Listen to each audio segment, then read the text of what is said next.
Now, Mbuso Khoza and Ijadu Africa are in the midst of rehearsing their songs, echoing through the corridors of Joburg Theatre. Isandlwana Lecture, the musical, invites audiences to delve into a historical narrative that goes beyond the surface, exploring the profound impact of the Anglo-Zulu War of 1879. The musical retells the Battle of Isandlwana, where a formidable Zulu Regiment faced off against Sir Henry Chamsford's English forces. Now, Mbuso Khoza, the producer and the visionary behind the musical, joins us now on the line to share more on the production. Mbuso, a very good morning to you. Thank you so much for joining us. Welcome to Morning Live. Thank you so much, my brother, and to the viewers. I hope you're good. Compliments. Compliments to you too. You know you should have been in studio, right?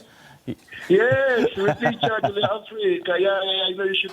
You would be dancing by now. Me knowing myself, I definitely would be. Now, just as a historian, Mbuso Khoza, a musician as well, and an all-round creative, what does the Battle of Isandlwana as a battle of such great historical significance do for Africans today? It marks how we got here, especially as a Zulu nation, and what we've lost along the way, and what can be still recovered in terms of the heritage and culture. Mm-hmm. And you bring back the Isandlwana Lecture, the musical with the Ijadu Africa. This will be the 7th edition. And with so much evolving, how does this fit in today's society? People are occupied with the questions of who am I?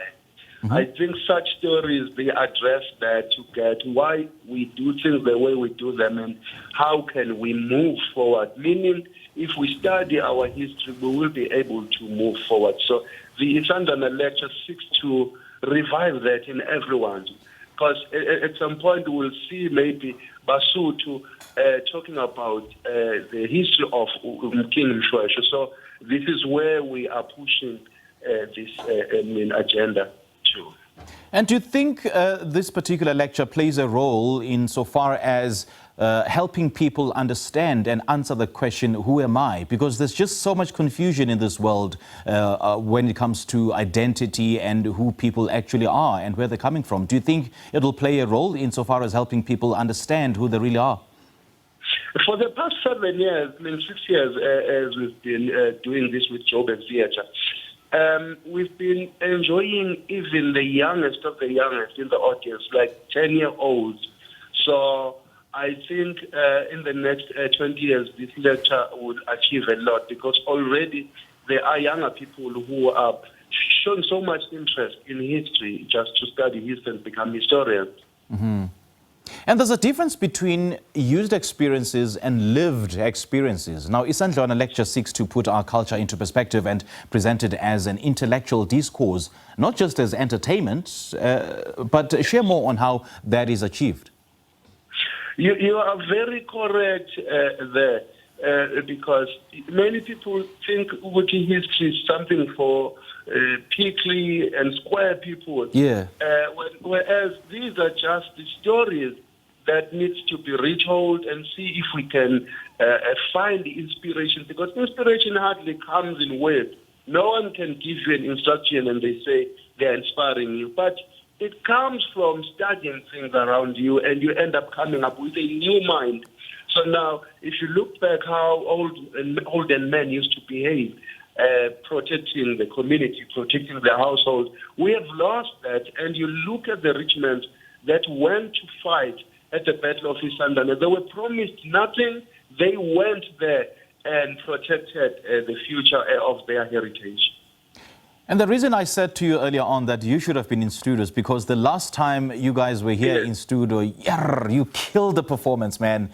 Like it was a goosebump-inducing performance. And this production thus takes the form of AmaZulu hymns that you delivered when you were here, sung by African Heritage Ensemble and narration.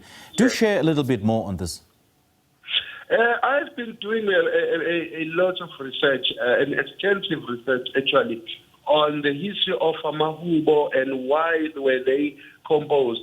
Because they can be confused easily with the AmaZulu that are in the Bible, because the ones that are in the Bible are actually Psalms, is the Sabelelo, and AmaZulu, they are associated with the chronicling or the documentation of the family history and the nation history And now you find that there are so many stories that can be still found in AmaZulu, and also the strengthening of new terminological expansion, meaning the growth of our language is embedded in this music called AmaZulu. So with Ijadu Africa, African Heritage Ensemble, these are the groups that are formed over the years to safeguard this. And this year, we are doing AmaZulu education and training to record maybe more than 500 Lokuzana voices across KZN.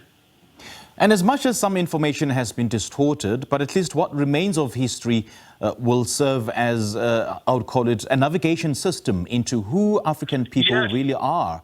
So is that the aim of reworking on the production for our children to carry and look for who they really are? Exactly, because growing up, we used to attend traditional weddings. And when food is taking longer to come, people will just start singing, So the role of AmaZulu is exactly that.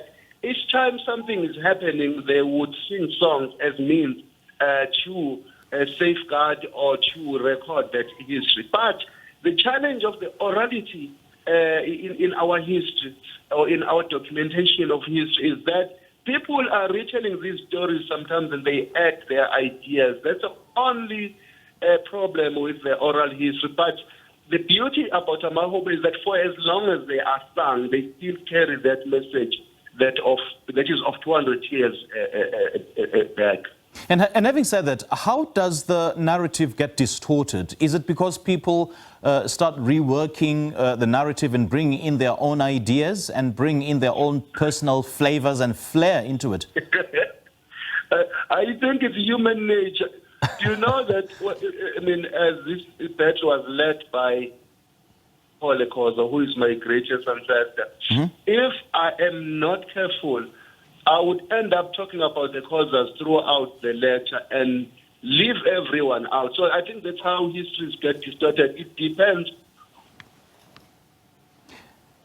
Now, Bab Khoza, let's bring in the Ijadu Africa. They are part of the Mbuso Khoza Institute. So how is your relationship with this particular collective been like over the years?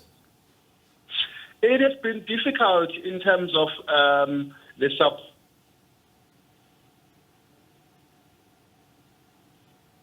Bab Khoza, are you still there? Please just move a little bit because your network reception isn't the greatest. All right, I think, Bab Khoza, we lost you. We lost Bab Khoza there.